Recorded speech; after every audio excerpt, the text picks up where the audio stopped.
नांदेड येथे 27 नोव्हेंबर या दिवशी एक दुःखद घटना घडली होती. त्या दिवशी सक्षम ताटे यांचा खून या ठिकाणी झाला होता. त्या अनुषंगाने सदर प्रकरणामधील सर्व आरोपींना पोलीस विभागाच्या वतीने अटक करण्यात आलेली आहे. तसेच समाज कल्याणच्या वतीने सक्षम ताटे यांच्या कुटुंबाला आपण अर्थसहाय्य करत असतो.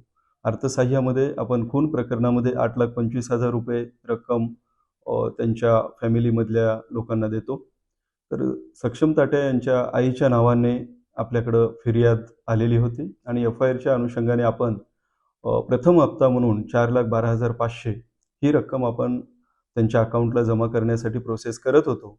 तथापि त्यांच्या अकाउंटचा प्रॉब्लेम असल्यामुळे त्यांना परत एकदा आपण डिटेल्स घेऊन आणि त्यांचं सेपरेट अकाउंट काढून SBI बँकेमध्ये त्यांच्या अकाउंटला आपण प्रोसेस करत आहोत. आज किंवा उद्या त्यांच्या अकाउंटवर सदरीलची रक्कम 4,12,500 ही जमा होईल. त्यानंतर संबंधित पीडित कुटुंबाच्या घरी जाऊन आम्ही प्रत्यक्ष चर्चा केली. प्रत्यक्ष चर्चा करून शासनाकडून सर्व जे काही असेल, ज्या योजना असतील, आमच्याकडून अर्थसहाय्य असेल किंवा शासकीय नोकरी देण्याची प्रक्रिया असेल, त्या संदर्भामध्ये आम्ही सर्व सविस्तर त्यांच्याशी चर्चा करून त्यांना मार्गदर्शन केलेलं आहे.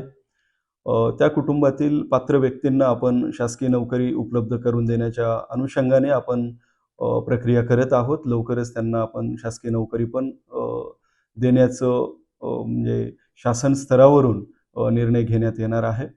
तसेच सदरील कुटुंबाला कुठलाही त्रास होऊ नये या अनुषंगाने पोलीस विभागाकडून जे काही त्यांना सुरक्षा प्रदान करण्याची प्रक्रिया आहे ते पण पोलीस विभागाकडून करण्यात येत आहे.